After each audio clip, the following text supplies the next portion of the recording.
آج ہندوستان ہی ہندوستان سے باہر کبھی آپ جائزہ لیں تو آپ کو اندازہ ہوگا, آپ کو محسوس ہوگا. میں ابھی ترکی گیا تھا, 2 ہفتے پہلے میں ترکی سے واپس لوٹا ہوں, ترکی سے واپس لوٹا ہوں.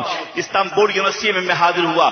میں نے ان سے پوچھا, وزارت اوقاف سے بھی ملاقات ہوئی, منسٹری آف ریلیجیس افیئر سے ہم نے پوچھا کہ بتائیے آپ یہاں تصوف پہ کیا کام ہو رہا ہے, کیونکہ میں جب استنبول گیا تھا تو تقریباً 1000 سالہ حضرت مولانا روم کا انہوں نے سیمینار میں لایا ہے. میں اس کرنا چاہوں گا, وزارت اوقاف نے مجھ سے یہ کہا, ابھی 2 ہفتے پہلے ہندوستان کے صوفیاء کرام آئے تھے اور انہوں نے وزٹ کیا ہے ہماری یونیورسٹیز کو, ہماری شعبہ اسلامیات کو. ہم نے پوچھا وہ کون سے لوگ تھے, انہوں نے کہا وہ دارالعلوم دیوبند سے آئے ہوئے تھے, یہ ہندوستان کے صوفیاء ہیں. انہوں نے ہندوستان سے باہر جا کر اپنا یہ تعارف کروایا ہے کہ ہم ہندوستان میں صوفیت کے داعی ہیں, تصوف کے داعی ہے اور ہمارا شمار متصوفین میں ہوتا ہے. میں نے وزارت اوقاف سے کہا یہ دھوکہ ہے, یہ غلط ہے, ایسا ہو نہیں سکتا. ہندوستان میں تصوف کے سب سے بڑے داعی امام محمد رضا ہیں عصر حاضر میں, اور سے امام محمد رضا کو پڑھنے کے لیے الفاتح یونیورسٹی استنبول نے اعلیٰ حضرت کی کتابوں کو شائع کیا ہے, ادرت المکیہ وغیرہ کو شائع کیا ہے. میں اس کرنا چاہوں گا انٹرنیشنلی ہمارے ریپرزنٹیشن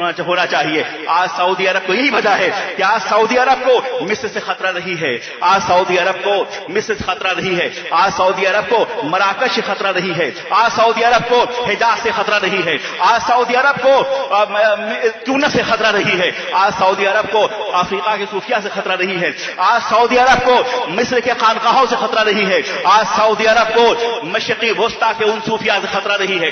آج سعودی عرب کو خطرہ ہے تو امام محمد رضا سے خطرہ ہے, اس لیے کہ سعودی تنخواہ داروں کو پتا ہے کہ اگر تخت و تاج سعودی عرب کے تخت و تاج کو اگر کوئی قدموں میں ڈال سکتا ہے تو امام اعلیٰ حضرت ہو سکتے ہیں, وہ امام محمد رضا ہو سکتے ہیں, اور آج کے دور میں حضرت اختر رضا ہو سکتے ہیں. سبحان اللہ. سعودی عرب کو احمد رضا سے خطرہ ہے, سعودی عرب کو بریلی کے مفتیان کرام سے خطرہ ہے, سعودی عرب کو یہاں کے تخصص سے خطرہ ہے, سعودی عرب کو ہندوستان کے صوفیاء سے خطرہ ہے, بریلی سے خطرہ ہے.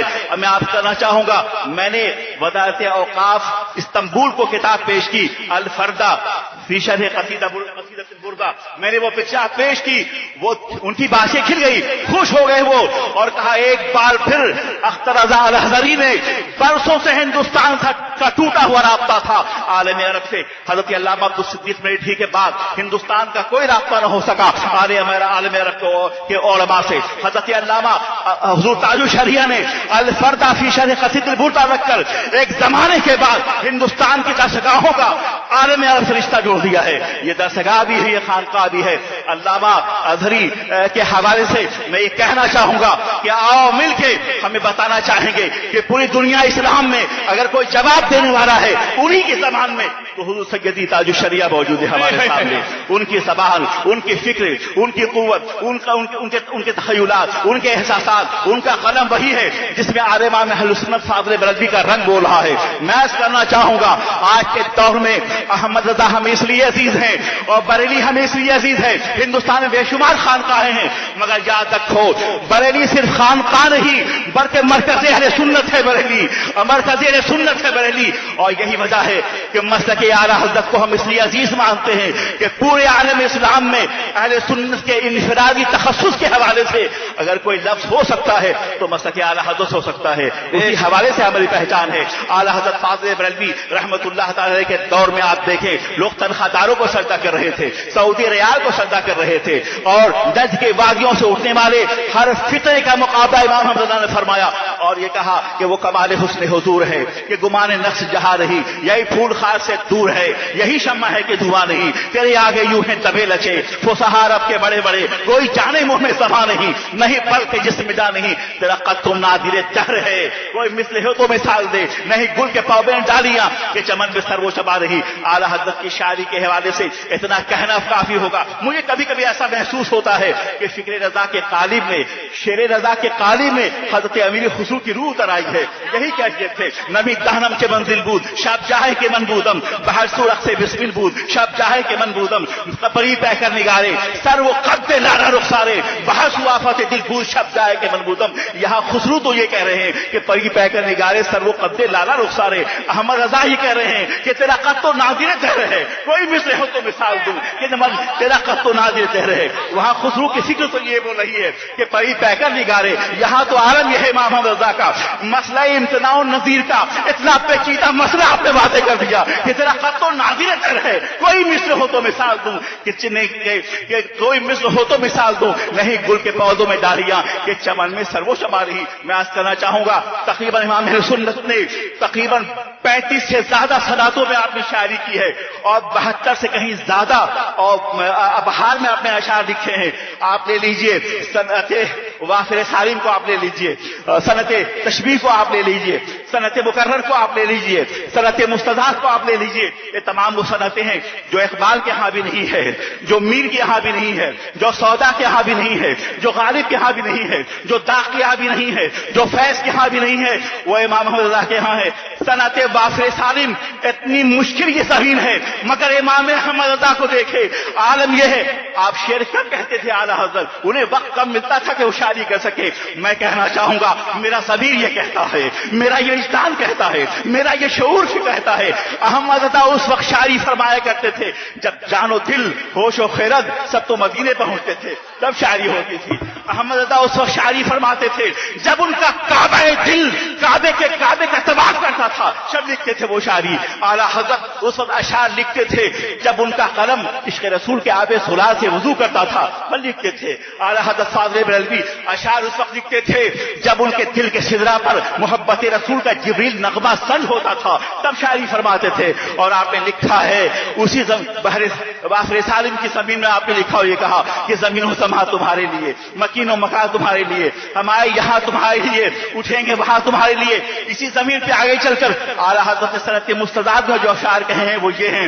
وہ فرماتے ہیں کہ وہی رب ہے جس نے تجھ کو ہم وطن کرم بنایا, ہمیں بھیک مانگنے کو تیرا آفتاب بتایا, تجھے حمد ہے خدایا. یہی بولے سدرا والے چمن جہاں کے تھالے, میں نے سب کچھ چھان ڈالے تیرے پائے کا نہ پایا. یا رسول اللہ آپ مختصر بات فرمائیں. وہ فرماتے ہیں کہ ہمیں اے رضا تیرے دل, میں علماء توجہ چاہوں گا, ہمیں اے رضا تیرے دل کا پتہ چلا بمشکل در روضے کے مقابل وہ ہمیں نظر جو آیا, یہ نہ پوچھ کیسے پایا. اعلیٰ حضرت کی شاعری حقائق کی شاعری ہے, مجازات کی شاعری نہیں ہے.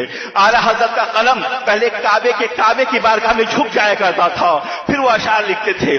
گنبد خضرا کا طواف ان کا دل کرتا تھا, پھر وہ شاعری کرتے تھے. ان کے تصورات کی شاہراہوں پر گنبد خضرا کی تصویر نکھرتی تھی, پھر ان کی شاعری ہوتی تھی.